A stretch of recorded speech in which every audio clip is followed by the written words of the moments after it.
El Señor esté con ustedes.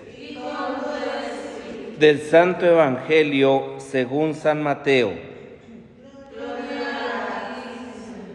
En aquel tiempo Jesús dijo a los sumos sacerdotes y a los ancianos del pueblo esta parábola. Había una vez un propietario que plantó un viñedo, lo rodeó con una cerca, cavó un lagar en él, construyó una torre para el vigilante y luego lo alquiló a unos viñadores y se fue de viaje. Llegado el tiempo de la vendimia, envió a sus criados para pedir su parte de los frutos a los viñadores, pero estos se apoderaron de los criados, golpearon a uno, mataron a otro y a otro más lo apedrearon. Envió de nuevo a otros criados en mayor número que los primeros y los trataron del mismo modo. Por último les mandó a su propio hijo, pensando, a mi hijo lo respetarán. Pero cuando los viñadores lo vieron, se dijeron unos a otros, este es el heredero, vamos a matarlo y nos quedaremos con su herencia. Le echaron mano, lo sacaron del viñedo y lo mataron. Ahora díganme, cuando vuelve el dueño de la viña, ¿qué hará con esos viñadores? Ellos le respondieron, dará muerte terrible a esos desalmados y arrendará el viñedo a otros viñadores que le entreguen los frutos a su tiempo. Entonces Jesús les dijo, ¿no han leído nunca en la Escritura, la piedra que desecharon los constructores es ahora la piedra angular? Esto es obra del Señor y es un prodigio admirable. Por esta razón les digo que les será quitado a ustedes el reino de Dios y se le dará a un pueblo que produzca sus frutos. Al oír estas palabras, los sumos sacerdotes y los fariseos comprendieron que Jesús las decía por ellos y quisieron apedrearlo, pero tuvieron miedo a la multitud, pues era tenido por un profeta. Palabra del Señor. Gloria a ti, Señor Jesús. ¿Cuántas historias de José se repiten el día de hoy? Desde el hermano, la hermana que no le dirige la palabra a su hermano, a su hermana, el esposo, la esposa, el hijo, la hija, hasta aquel, ¿verdad?, que va tramando la aniquilación, la muerte de cualquier persona, muchas de las veces simple y sencillamente por envidia, porque no acepta que la otra persona también es hija de Dios y que si bien es cierto que cada uno somos coronados con unos propios dones y que también Dios manifiesta predilección por algunos, y Jesús en el Evangelio es clarísimo, no podemos aceptar, ¿verdad?, como signo de envidia, la bondad, la belleza, la prudencia de los demás. Y es que estos son aspectos que delante de nosotros muchas de las veces nos incomodan y los vemos como un signo muchas de las veces de hipocresía, cuando realmente es un espejeo, es una proyección de nosotros mismos. Y cuando estos hermanos de José traman su muerte, traman acabar con él, no hay otra razón para hacerlo más que la envidia que le tienen. Más allá de que sea el hijo predilecto, ¿verdad?, más allá de que sea precisamente aquel que Jacob ama por ser el último de sus hijos, no es razón, no es motivo para aniquilar a alguien, ni siquiera, ¿verdad?, siendo realmente aquel que manifiesta también una predilección por los padres. Realmente José traía algo con él que era lo que les incomodaba a sus hermanos.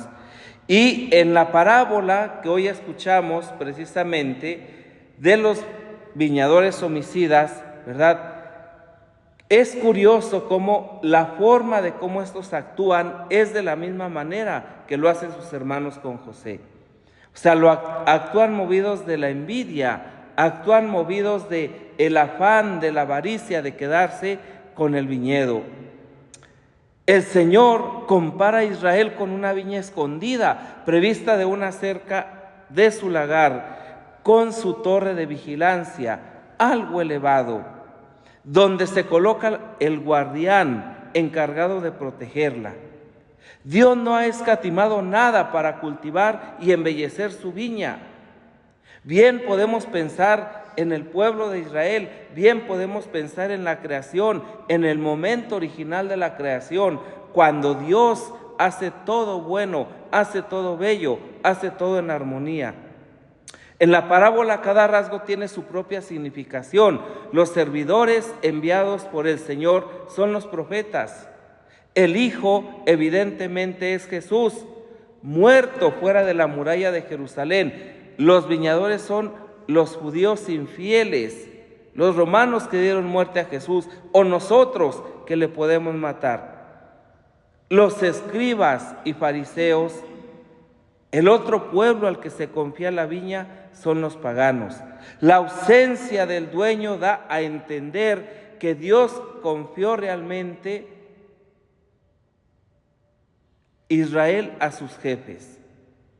De allí surge la responsabilidad de estos jefes y la exigencia del dueño a rendir cuentas para lo que envía a sus servidores a percibir el fruto de su viña.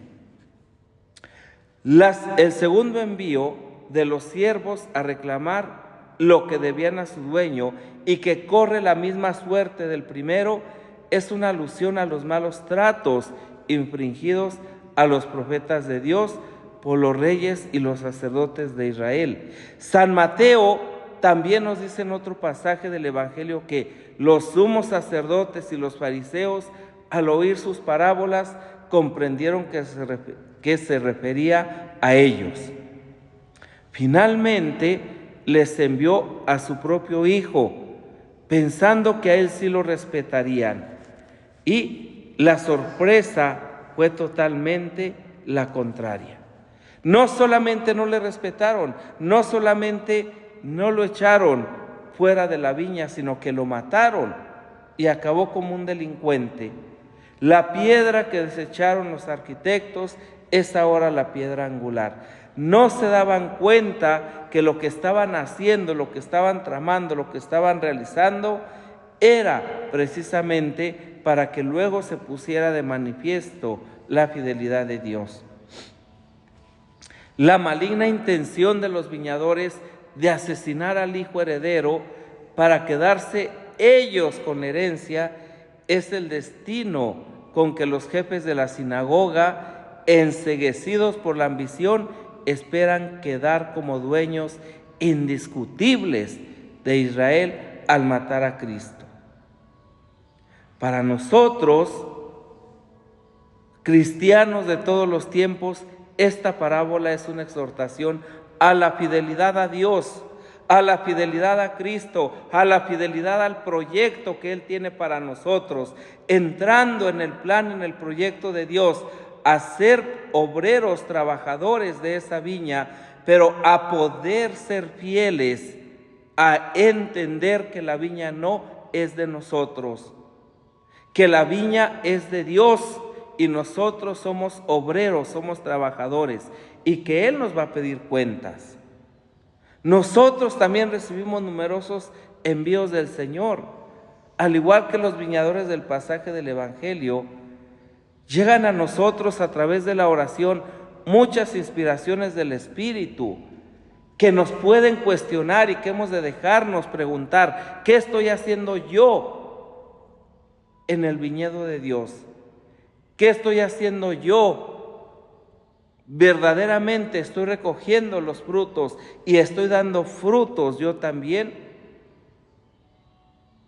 Pueden llegar a nosotros sentimientos, consejos, lecturas que nos interpelan en nuestra fidelidad, en nuestro estilo de vida, en nuestra correspondencia, en nuestra generosidad, en nuestra entrega. Con mucha frecuencia podemos reflexionar, escuchamos las homilías más o menos buenas, más o menos preparadas. Tenemos nuestros propios medios para indagar, para profundizar. ¿Y cuál es nuestra respuesta? Todas estas llamadas provienen del Señor y con mucha frecuencia no sabemos recibirlas como tales, ni las respetamos como en realidad son. Y a veces le damos la vuelta a las cosas. Y a veces nos encontramos al Señor por una puerta y salimos por otra. Y nos lo encontramos en un pasillo y nos damos la vuelta y salimos por otro lado. Entonces, esas llamadas son del Señor. El Padre nos envía además al mismo Jesús, que es camino, verdad y vida, y nos enseña mediante la palabra que Él verdaderamente es el viñador. Nosotros trabajamos con Él. Él, a través de su palabra, a través de los sacramentos, nos da la gracia y se hace verdaderamente presente en la Eucaristía. Por eso nos llama la conversión, por eso nos llama la fidelidad, por eso nos llama la radicalidad en nuestro estilo de vida, para que nosotros no nos convirtamos en unos asesinos. Sí, la viña del Señor es el mundo, pero para nosotros la viña del Señor es la comunidad. Para un padre de familia, para una madre, la viña del Señor es la familia. Y una viña que luego se va ampliando, se va ampliando, se va ampliando, de acuerdo a los trabajos, a los servicios, a lo que realizamos todos los días. Es bueno que nos preguntemos si nos comportamos como dueños de la viña, como administradores de la viña, como estos que realmente sabemos que el único dueño de la viña es Dios y que nos ha confiado lo más precioso que Él ha creado, que son los hermanos y las hermanas, para que podamos verdaderamente cultivar en ellos frutos de conversión y de santidad. Pero antes tenemos que darlos nosotros. Pidamos al Señor por la intercesión de la Santísima Virgen María, nuestra Madre, que nos acompañe en este caminar y seamos dóciles a la palabra de Dios como lo fue ella.